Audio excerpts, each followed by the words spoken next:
Assalamualaikum warahmatullahi taala wabarakatuh. Alhamdulillah wassalatu wassalamu ala Rasulillah Muhammad ibn Abdullah wa ala alihi wa sahbihi wa mawalah. La haula wala quwata illa billah. Amma ba'du.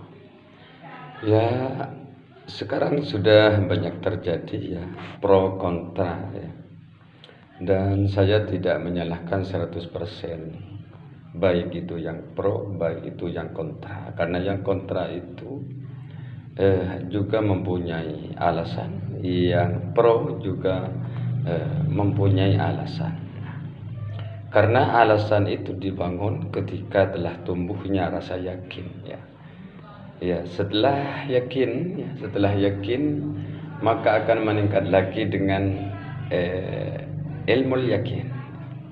Karena telah mengetahui, telah mempelajari, telah mengamati ya.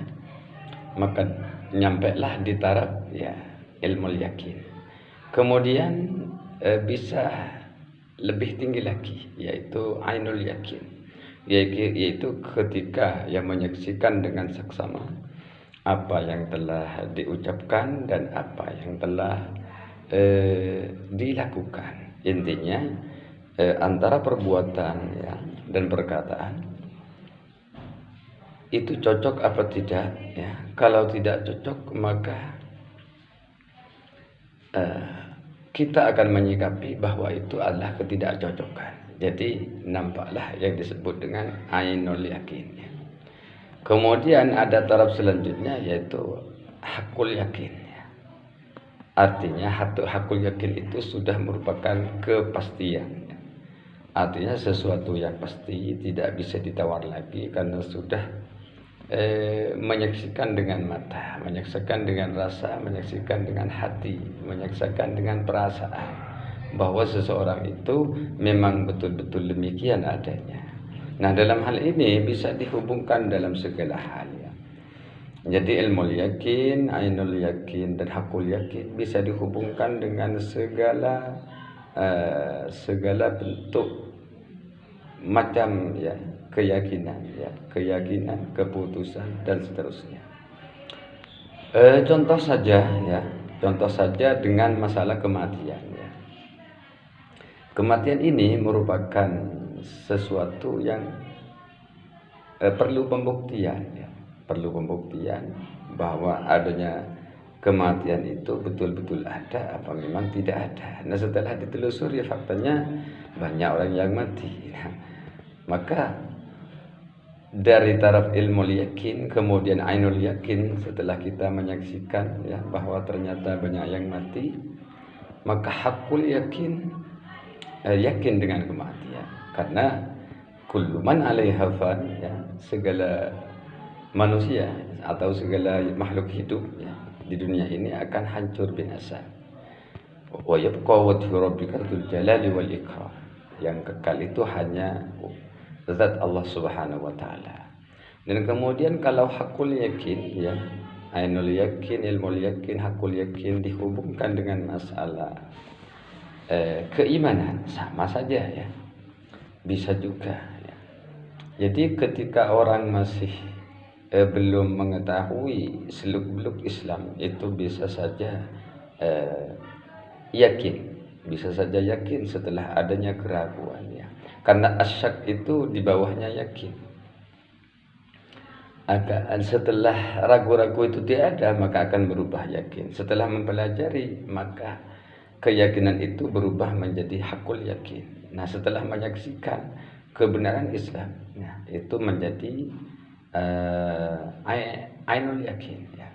Nah, setelah hati kita berdasarkan keimanan kita, berdasarkan keyakinan kita bahwa Islamlah yang benar, maka itu adalah hakul yakin.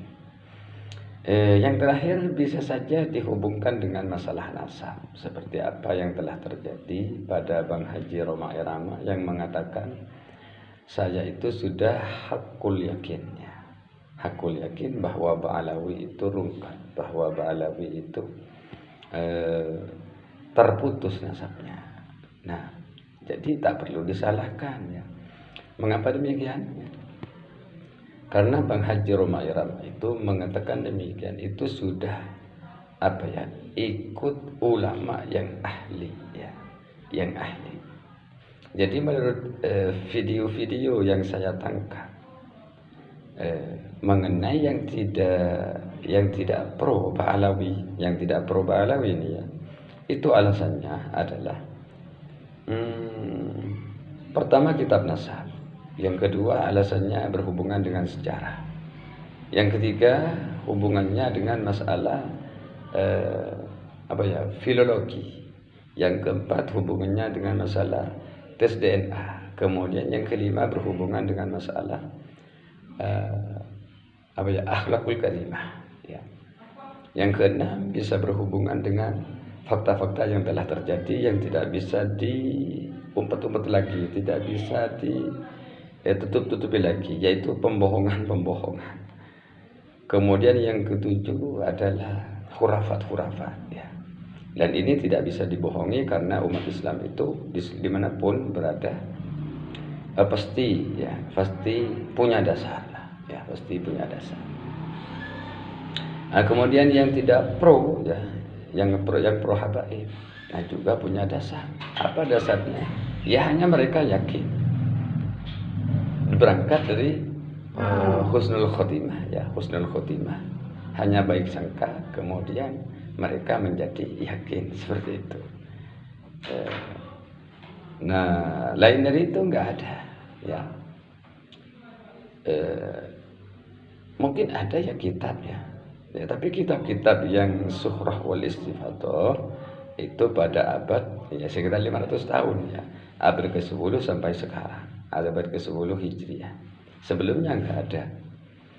Tapi bagi yang pro Keimat atau pro Wali Songo atau pro PWILS ya, Perjuangan Wali Songo Indonesia Laskar Sabillah, maka akan berpatokan pada kitab-kitab yang ditulis sejak abad ketiga ya, bahkan sejak abad pertama Hijriah sampai abad ke-9 Hijriah, yang semuanya Suhrah wal Istifadah bahwa Ahmad bin Ubaidillah itu ya, siapa? Ahmad bin Isa al-Muhajir itu tidak mempunyai anak yang bernama Ubaidillah atau Abdullah atau Ubaid ya. Jadi itu saja. Jadi Suhrah wal Istifadahnya pro Keimat itu sejak awal ditulis kitab nasab ya, sampai sekarang. Sedangkan Suhrah wal Istifadahnya kaum Ba'alawi ya sejak 500 tahun yang lalu, apalagi di Indonesia sekitar 250 tahun yang lalu ya. Karena mulai didatangkan ya, habaib itu mulai didatangkan pada tahun 1775